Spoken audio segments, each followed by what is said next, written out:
İlk öncə hər birinizi salamlayırıq. Mən qrupun rəhbəri Həzzadə Zəhram və qrup üzvləri Qurev Nuray, Mustafa Nuray, İslamov Fərid, Fərahlı Arzu və Əskəri Zəhram. Biz bu kez sizlərlə birlikdən fizika fənnindən etdiyimiz layihəni təqdim edəcəyik. Biz artıq 7-ci sinifdən bəri bu cür layihələr edirik və düşünürük ki, birlikdə toplanıb belə layihələr hazırlamaq bizim üçün daha maraqlıdır.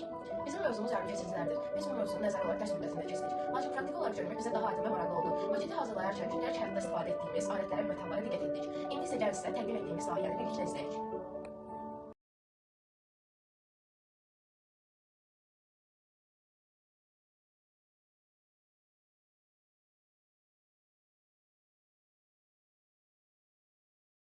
Bu yan keçici diyoddur. Yan keçici diyodun bir tərəfi mənfi olur, bir tərəfi müsbət olur. Mənfi olan tərəfi katoddur, olmayan tərəfi anoddur. Bateryadan çıxan naqil müsbət olur, leddən çıxan naqil isə mənfi olur. Yan keçici diyodun mənfi tərəfini, yəni katodu, ledin mənfi tərəfinə birləşdirdikdə led işığı yanır. Lakin tərsinə olduqda mənfini müsbəti mənfiyə birləşdirdikdə isə led işığı yanmır. Bu təqdimatı hazırlayarkən bizə mənim qardaşım Əskər Əbədfəzil, video çəkiş zamanı isə Arzu'nun valideyni Məhbub xalq şəmət etmişdir. Bu təqdimat bizim üçün həm əyləncəli, həm də maraqlı olmuşdu. Bu təqdimatı hazırlayarkən biz öyrəndik ki, fizikanı yalnız oxuyaraq öyrənərək deyil, yaradaraq, paylaşaraq da öyrənmək mümkündür. Sizə salamlayırıq. Mən bu qrupun başçısı Abbas Alınkava, qrupumuzun üzvləri Əskəri Zeynəb, İbrahimova Büşra, Əli Cüzvarlı, Sultanov Fidan.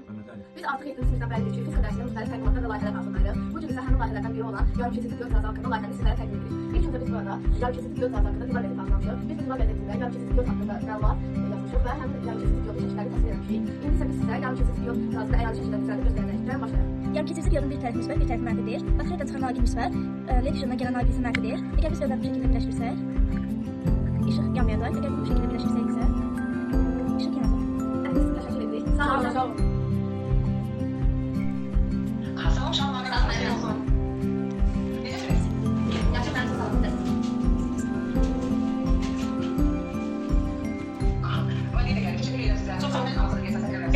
Mən sizə təşəkkür edirəm. Uşaqlarımız belə gözəl layihələr hazırlamağa göstərirsiniz. Çox sağ olun yine. Ben sizinle tamam ki siz bu güzel yararlarınızı ayrılsanız, uşaklara gelmişsiniz bir yeni layihəni hazırlamak için. Yani bana bu layihədə artık şahitlerimiz geleceksinə o layihələri icra edilir. Ancak onlar artık praktik olarak göstereceğim. Yani o yan geçici kullanılan makine hazırlayacaklar. Yani yanlarda uygulamaları tek koymadınız ve size teşekkür ederim. Çünkü uşaklar demişler ki rezaletsiz olmaz. Yani eğer bu bir metin alınırsa çekişlerine gelecekse güzel yalan olmalı. Yani validelerden biri. Sağ olsun uşaklar sizlere bilerler. Teşekkür ederim. Çok sağ olun. Ben size teşekkür ederim. Her zaman uşaqlarımızın yanında durmaq borcumuzdur ifade gibi. Tamam, çok teşekkür ederim. Mani olmuyor. Size o var. Çok sağ olun. Sağ olun.